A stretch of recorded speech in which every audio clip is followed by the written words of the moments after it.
इरशाद रसालत माब है कुल्लुकुम राइन व कुल्लुकुम मसऊलुन अन रइयती औ कमा क़ाल अलैहिस्सलाम।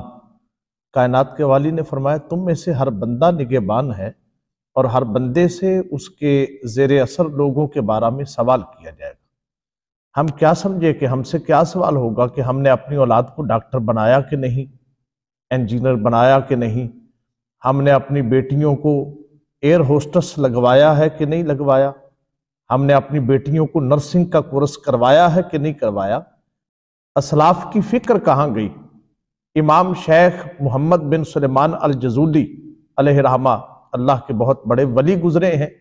दलालुल खैरात उन्होंने किताब लिखी, सारी की सारी उन्होंने दुरूद शरीफ पर आज इब्तिदा ता इंतहा सारी किताब ही दुरूद पर लिख दी। किसी ने पूछा हजरत आपने ये सारी किताब ही दुरूद पर लिख दी?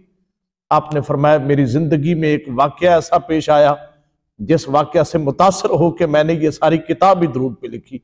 कहा हजरत अगर बता दें तो शफकत होगी।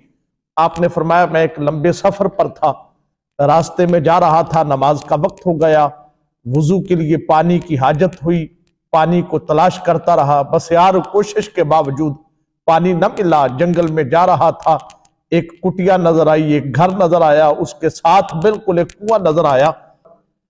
घर की छत पर एक बच्ची 8 साल की खेल रही थी, साथ ही एक कुआं था, लेकिन मैं देख रहा हूं कुएं में ना डोल है ना रस्सी है। मैं बड़ा परेशान हुआ कि पानी कैसे खींचूं। मैं इधर उधर देख रहा था, कहीं से डोल मिल जाए, कहीं से रस्सी मिल जाए। उस 8 साल की बच्ची ने कहा हजरत आप कौन है, मन अंता, आप कौन है? आपने फरमाया मैंने अपना तारुफ करवाया कि मैं मोहम्मद बिन सुलेमान अल जजूली हूं। उसने कहा माशेता, आप क्या चाहते हैं? मैंने कहा बेटा मैं वुजू करना चाहता हूं, लेकिन पानी खींचने के लिए ना डोल है ना रस्सी है, मैं परेशान हूं, नमाज का वक्त जा रहा है, कैसे मैं पानी को कुएं से खींचूं? उसने कहा अंतल्लज़ी युस्ना अलैकल खैर व अंत ततहय्यरु बिमा तखरुजु बिहिल माअ मिनल बिह। आपके डंके विलायत के मिस्र की बस्तियों में बजते हैं और आप परेशान हैं कि पानी को कैसे खींचा जाए। कहा बेटा शायद तुम समझी नहीं, मेरे कहने का मकसद ये है पानी मौजूद है कुएं में, मगर ना डोल है ना रस्सी है, पानी को बाहर भी तो लाना है, असबाब नहीं है। उसने कहा जी आपकी विलायत के डंके तो बजते हैं, मगर आप नहीं जानते कि बगैर डोल और रस्सी के पानी भी आ सकता है। मैंने कहा बेटा कैसे आ सकता है? उसने कहा जरा पीछे हटिए। मैं पीछे हटा, उस बच्ची 8 साल की बच्ची ने छत से कुएं में थूक दिया। कहते हैं अल्लाह की इज्जत की कसम मुझे अंदाजा लगाना मुश्किल हो गया कि उस बच्ची का थूक पहले पानी तक पहुंचा है कि पानी उछल कर किनारों से पहले बाहर आ गया। मैंने जब ये हालत देखी तो मैंने उस बच्ची की उम्र देखी, उसका कमाल देखा। मैंने हाथ बांध के कहा उक़्सिमुक बिल्लाहि बिमा अनिल तिहाज़िहिल मंज़िला, बेटा पानी बाद में इस्तेमाल करूंगा, वुजू बाद में होगा, नमाज बाद में पढ़ूंगा, पहले ये बताओ तुम्हें ये कमाल कैसे मिला? उसने कहा जी आप अल्लाह के वली हैं, आपका शोहरा है, आपको जमाना जानता और मानता है, आप ये भी नहीं जानते कि ऐसा मुकाम कैसे मिलता है? मैंने कहा बेटा समझता तो हूं, लेकिन जब तू बात करती है तेरे लबों से फूल झड़ते हैं, मैं तेरी जुबान से सुनना चाहता हूं कि ये मुकाम कैसे मिला और किस वजह से इस मर्तबे पर फैज हो गई कि तेरे थूक के चंद छींटे कुएं में गिरे, कुएं में इज़्तिराब आ गया, पानी में इनकलाब आ गया और पानी उछल कर किनारों से बाहर आ गया।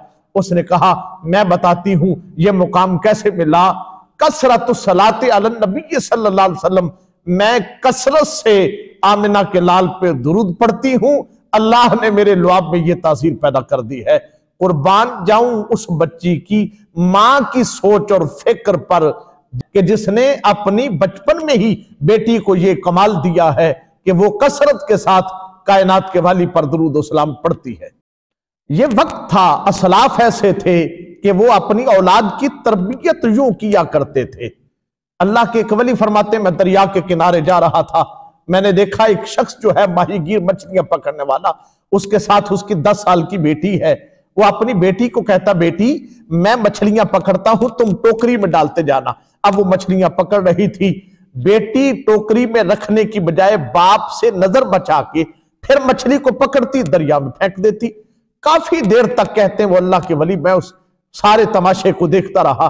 जब काफी देर हो गई, बाप ने काफी सारी मछलियां पकड़ के बेटी को दे दी और उसने आंख बचा के सारी की सारी दरिया में फेंक दी। जब काफी देर गुजर गई, बाप समझा कि अब काफी मछलियां हो गई, सामान समेटा, वापस जब टोकरी के पास आया, देखा टोकरी खाली है। बेटा मछलियां किधर गई? उसने कहा अब्बा जान मैंने तो दरिया में फेंक दी। बेटा मेहनत सारी रायगा गई, वक्त सारा जाया हो गया, तुमने दरिया में क्यों फेंक दी? मैंने दी थी तो टोकरी में डालते जाना, तुम दरिया में फेंकती रही हो। उसने कहा अब्बा जी आपने मुझे एक हदीस सुनाई थी आका की। पूछा बेटा कौन सी?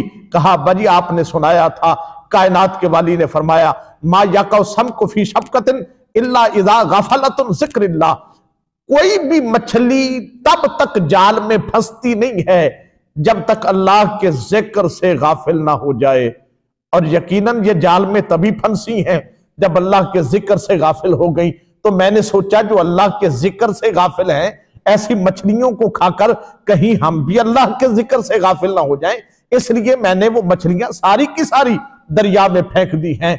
वो छोटी सी बच्ची है जिसकी ये फिक्र और सोच है, और आज की बड़ी बूढ़ी औरतों की मत नहीं मारी गई जो अपनी बेटियों को कहती बेटी जल्दी से टीवी ऑन करो, कहीं स्टार प्लस पे ड्रामा ना चला जाए और किस्त ना गुजर जाए। ये नतीजा तालीम नबवी से दूरी का है और अफरंगी तालीम से वाबस्तगी का है। अल्लामा इकबाल कलंदर लाहौरी ने इसीलिए फरमाया हम भी तो खुश हैं जवानों की तरक्की से, मगर लबे खंदा से निकल आती है फरियाद भी साथ। हम समझते थे कि लाएगी फरागत तालीम, क्या खबर थी कि चला आएगा इल्हाद भी साथ।